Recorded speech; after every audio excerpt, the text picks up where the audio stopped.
Good morning. On Sunday, June 26, 2022, a Q&A session was held at noon. This event was hosted and moderated by Ghazala Alam, as part of a Toastmasters Project.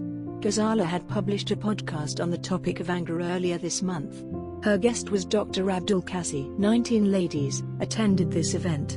Ghazala said that successfully moderating a Q&A session was undoubtedly the most important point she focused on. The social hour, along with lunch, provided an opportunity to interact and bond.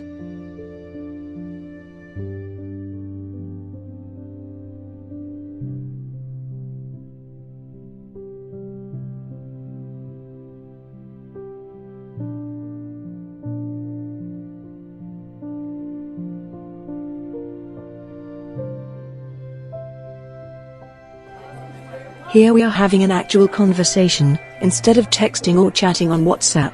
You can sense a feeling of togetherness and camaraderie. It was time for the Q&A. Ghazala feels that even the most well-prepared and organized presentation can go off the rails if the speaker is confronted by irrelevant information or non-questions. Since the time span was very short, she asked the attendees to view the podcast on anger and send in the questions in advance. Dr. Kassi welcomed the guest and touched briefly on the topic of anger. Emotion is all about to protect us. Anger is a very, very complicated emotion.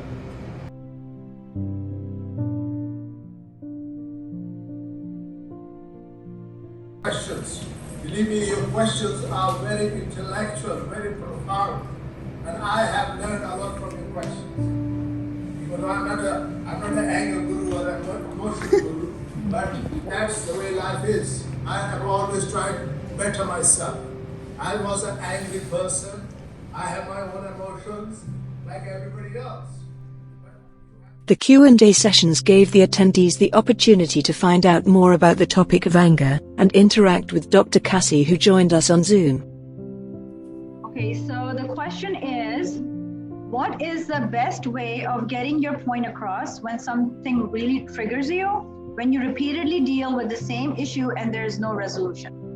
That alone can be frustrating because you're constantly going in circles and the anger keeps getting built up.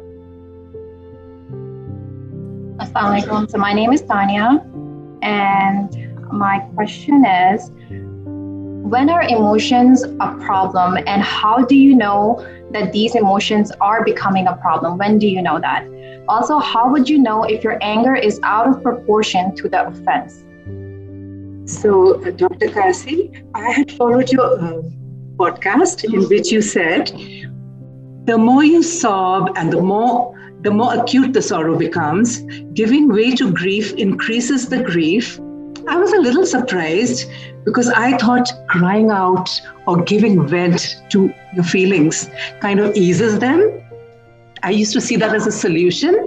So this gave me, getting it off your chest. So this gave me a lot of food for thought. I would like it if you could elaborate a bit on that. Assalamualaikum. My name is Nasya Beg, and my question is, how do you convince a person to seek help who has severe anger issues and is in denial?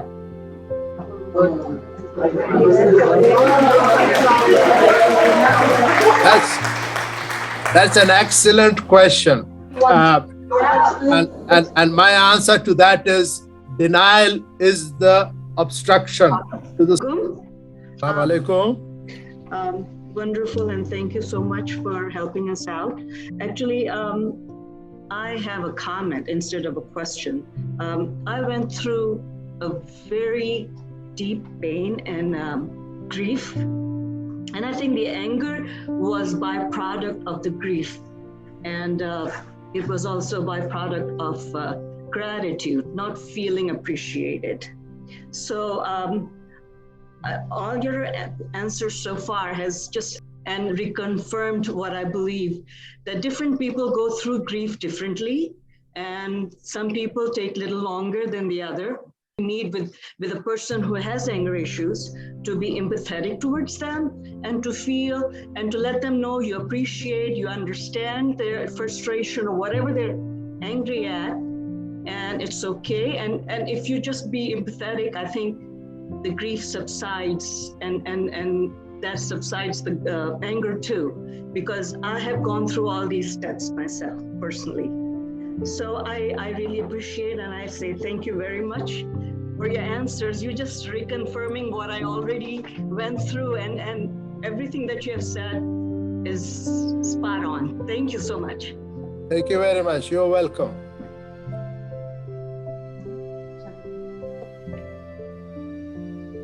So I'm back again, and this question is from my mom, who asked me to ask it on her behalf. So her question is, could anger be the cause of hair loss? And I'm sure you've heard this before.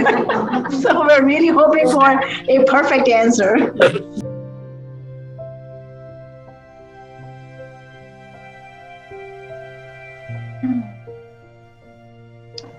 So the question is, what strategies can be implemented to effectively manage anger in a healthy way while also calmly confronting a conflict and speaking up for yourself? What would this look like?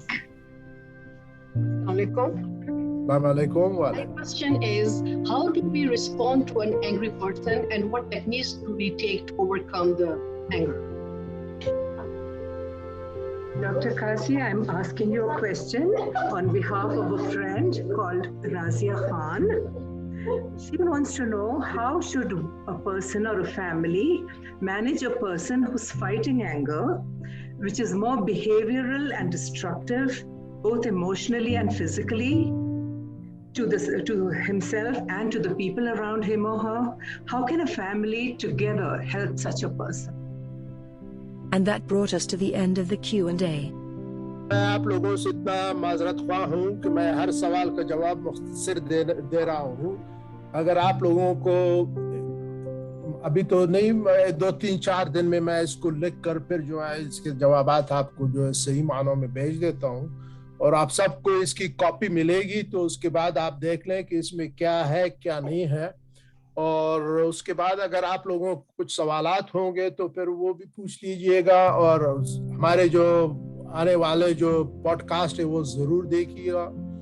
बहुत बहुत अहम मसाइल है ज़िंदगी में, उसको उठाना है, हमें लोगों को सुकून देना है, खुशी देनी है, अब ये बहुत ज़रूरी है।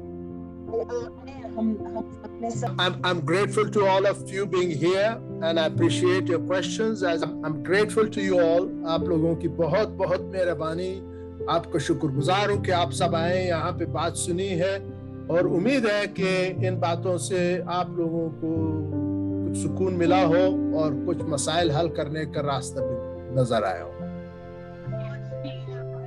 अल्लाह हाफिज़। Ghazala says that we as speakers sometimes forget that the point of the presentation isn't to just let us talk. It is to create an exchange of views and information.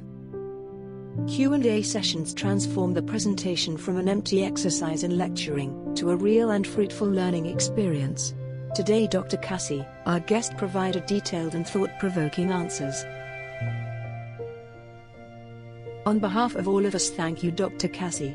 You kept all of us fully engaged throughout the entire Q&A, and we look forward to many more sessions with you.